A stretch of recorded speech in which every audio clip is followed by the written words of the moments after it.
Hey guys, I'm Will at Heroic Studios, and I want to show you guys something pretty freaking cool.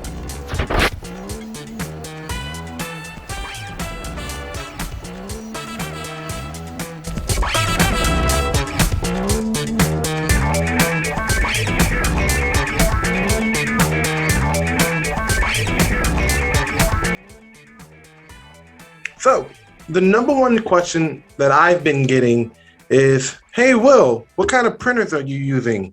Now, 3D printing is an art. It doesn't really matter what printer you use to build something like this or something like this. It all depends on your knowledge of 3D printing. So before I go into what printers I use and which one is good and which one is not, pros and cons and all that stuff, I want to jump into why 3D printing is a thing. Now, oh, excuse me. 3D printing, why 3D printing? Well, if you're in a cosplaying or hobby or anything like that, 3D printing is kind of like, something to get, I guess, good at, because you can build stuff like this. You can build stuff for around the house, parts for robots, stuff like that. And it's actually really cheap and affordable, and it's more efficient, and actually does more of the work for you. You don't really have to do anything when it comes to like machining parts and stuff like that. You can honestly 3D print it. And with the 3D printer, you can use multiple materials, not just plastic. You can use things like carbon fiber filament, wood filament, metal filament, flexible filament. It's all sorts of filaments that are out there that you can use to do something as hard like this or soft like maybe this mat here. I mean, the sky's the limit with 3D printing. If you can envision it, you can do it. But a good 90% of 3D printing is actually how well you operate your printer. I mean, slicer settings, getting in there and fixing it to where it prints perfectly. You might get a perfect print like this, which is not really perfect. You can see a lot of imperfections if you're as close as me, but that comes with sanding and priming. Or if you're going to do something small like this, which is actually pretty good, it all depends on what you want to do. So now going to the underlying question, what printer do I use? Well, I have two printers. I have I have an Anet A8 Plus and an artillery Sidewinder. Now, which one is better? In my opinion, they both have their pros and cons, but both of these items here have been printed with one of those printers. All right, so this has been printed with my Anet, not my Anet, but my Sidewinder, artillery Sidewinder. This little Baymax here was printed with my Anet A8. Now, this is actually, I like the way this came out.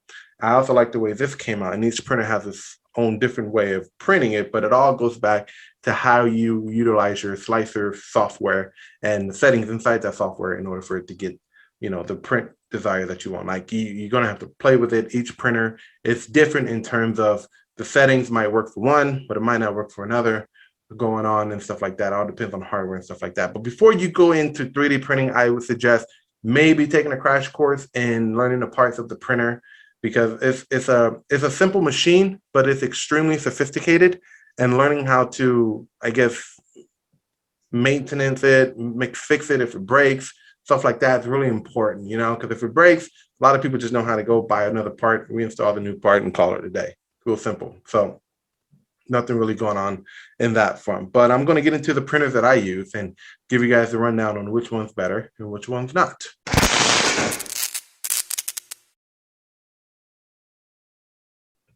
The Anet A8 Plus. Now, in my opinion, that is my problem child. That is the one that I first bought when I wanted to get into 3D printing at home. At work, I have three other 3D printers. I have a Monoprice V3 Mini. I have a Raise 3D Pro 2 Plus, and we have a really, really big one with a Modix Big Meter. And this thing is 40 by 40 by 40. So it's actually really, really big in terms of print volume, and that's what I like about this one. Now, I actually saw the Anet A8 Plus Black Friday. It was a deal on Amazon where you get the whole thing for about $200, but there was a catch.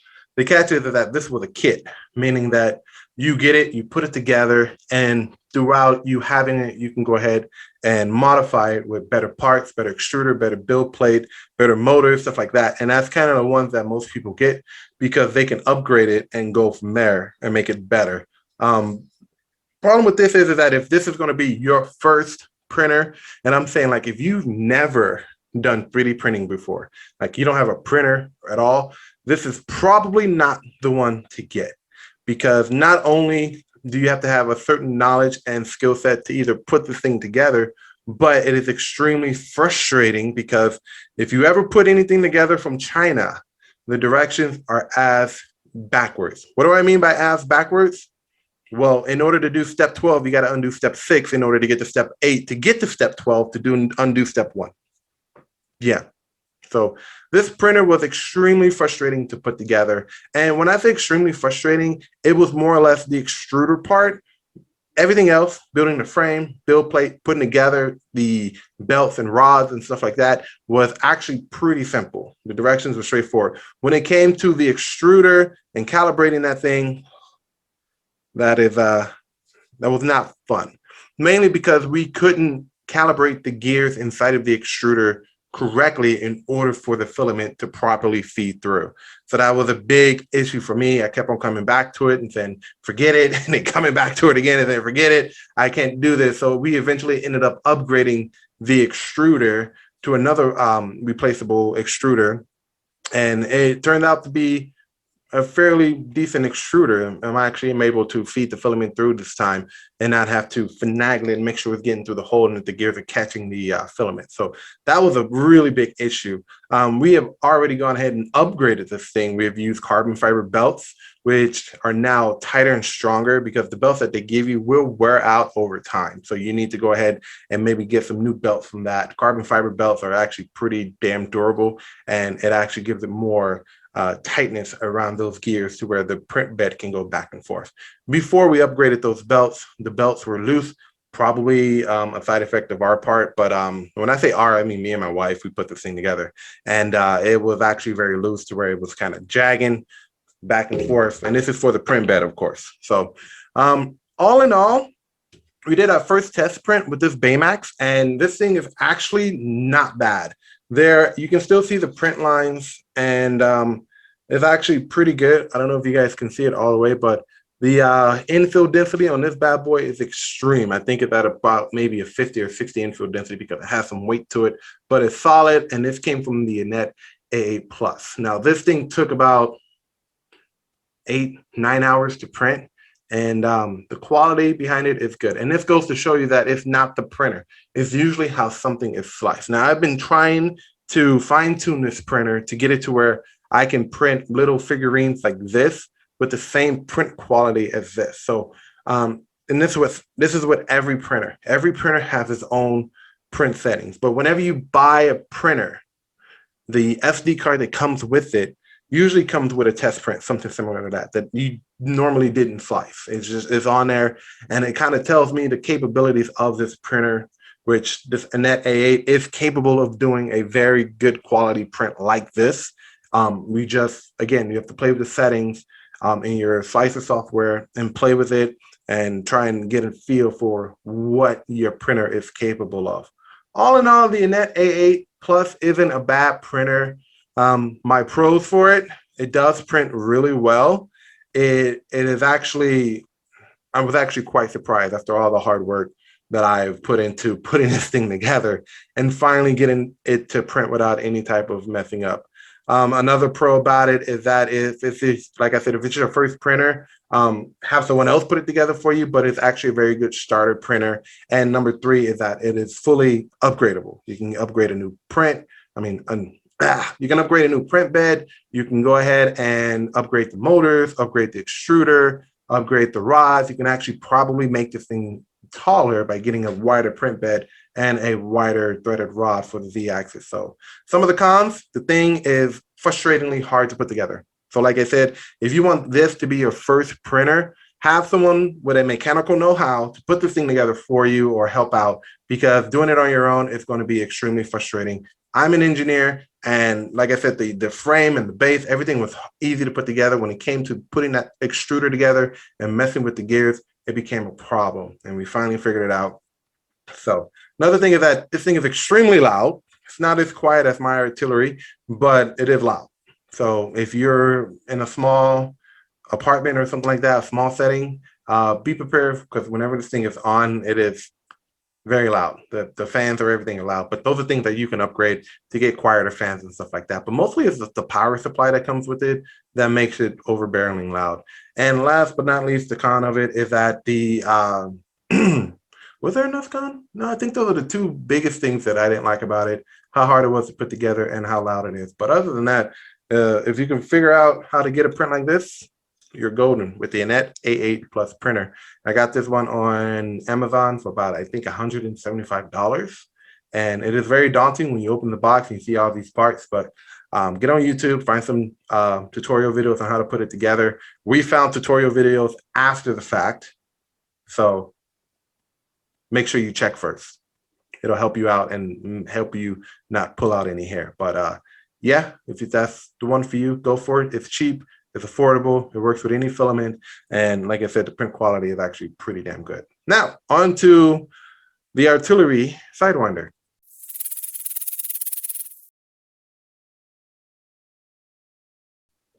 The artillery Sidewinder is actually a really great printer. Now, these things can run up to about $400 to $500.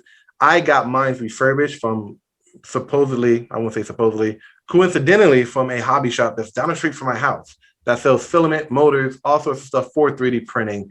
And I saw these things that were refurbished and they were selling them for about $250. So my wife bought me one for Christmas and now we have two printers. So the Sidewinder, right out of the box, you don't have to put it together. That's one of the things you can just take together, plug it in, and let it do its thing. Now with mine was already excuse me, mine was already assembled.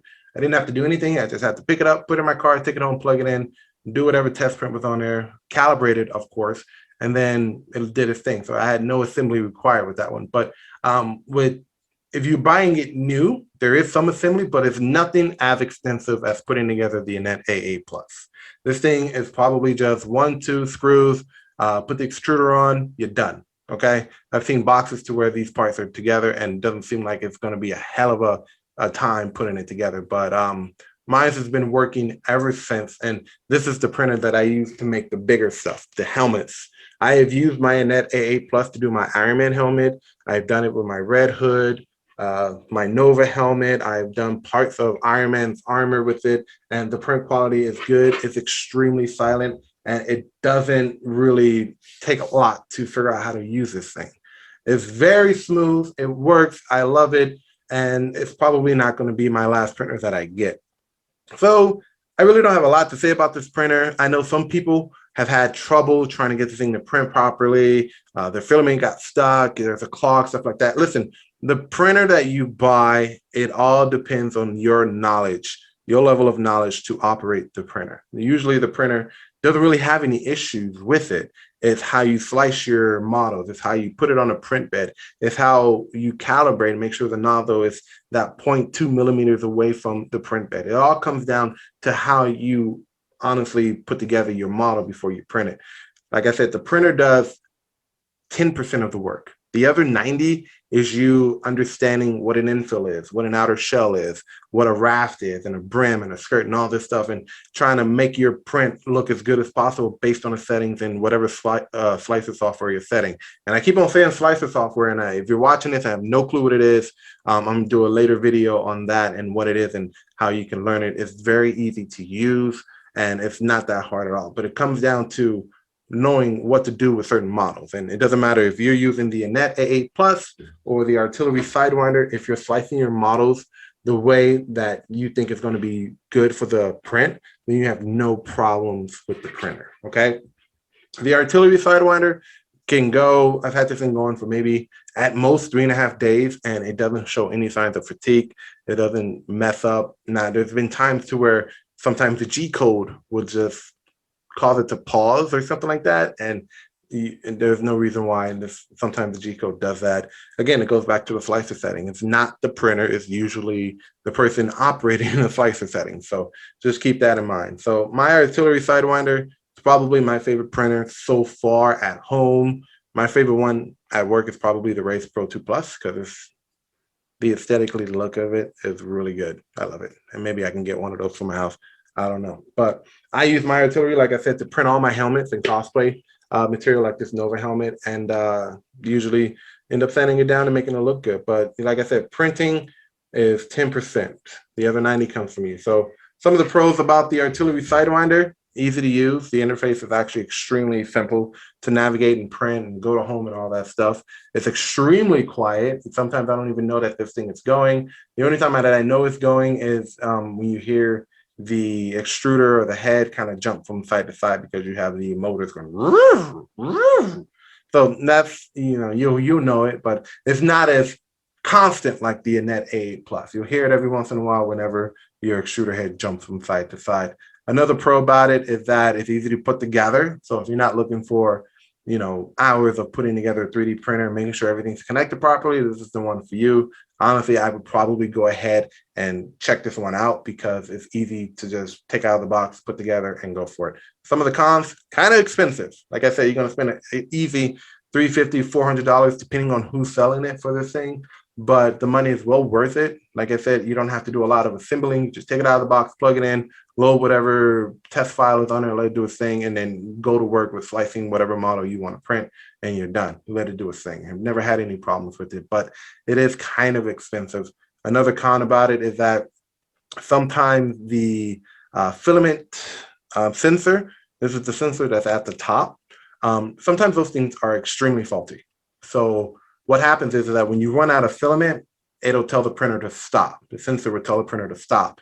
But sometimes that sensor is faulty and the printer will not stop and it will keep on going. So that's a big problem from some people. I've heard stories about that happening on some of these printers. I haven't had it personally happen, but that's one of the common things about it that most people, they tell me about their Sidewinder. Number 3 is that if you don't take care of it, there will be clogging issues. And clogging is probably one of the worst things you can have. But if you know how to unclog it, then you're kind of in the clear, which is, it's not hard to unclog an extruder head. The problem is that unlike the Anet A8 that I put together part by part, I know exactly how to take that extruder off and get to the clog and use a lighter or something to heat the filament up to where it just drips out. With the Anet A8 Plus, don't really know how to do that because I didn't put it together. So it's going to be a lot of tutorial videos going in and trying to understand how the extruder is put together because each printer is different when it comes to its assembly. So you have to be careful with that.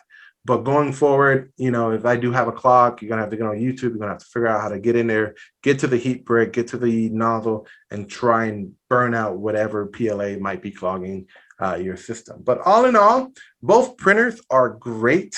I really don't have any major complaints about any of them. They're both running right now in my 3D printing lab, and so far they are doing a good job. So I just got the upgraded parts for the Anet A8 Plus, the new extruder head, it works fine now. I can get filament in there just fine. The Sidewinder, I have not yet even thought about upgrading that thing. I don't even know if it's upgradable. I know you can probably get a new extruder somewhere if you want, but that's entirely up to you if you want to do that. I don't highly recommend it, but it's your printer. So, yep. So, like I said in a later video, I will jump into slicer settings and what slicer program that you can use. I use 2 different ones, 3 if you include the Idea Maker. That's extremely exclusively for the Race Pro 2 Plus. But my next video will be my Red Hood, which is coming along. So I'm going to be doing an overview video on that pretty soon. And of course, this will be next. And my mystery print that I'm printing on my artillery Sidewinder, that's going to be done within the next day or so. So if you don't follow me on social media, follow me on Instagram and Twitter. You can see it there. It's going to be great. I hope you guys do enjoy it. Please like and subscribe to the channel. This channel has everything. I don't just focus on 3D printing. I don't just focus on comics. This has pretty much everything from 3D printing to comics to movie reviews to TV show reviews to politics and culture. You don't like the politics, stay for the 3D printing. Don't like the 3D printing, stay for the comics and the movies. Who knows? I have everything for you guys, and I hope you guys do stick around. So please hit that subscribe button, and I will see you guys next time. Maybe I will live stream me sending this bad boy down. It needs it extremely well, but this is going to be fun getting it to shine.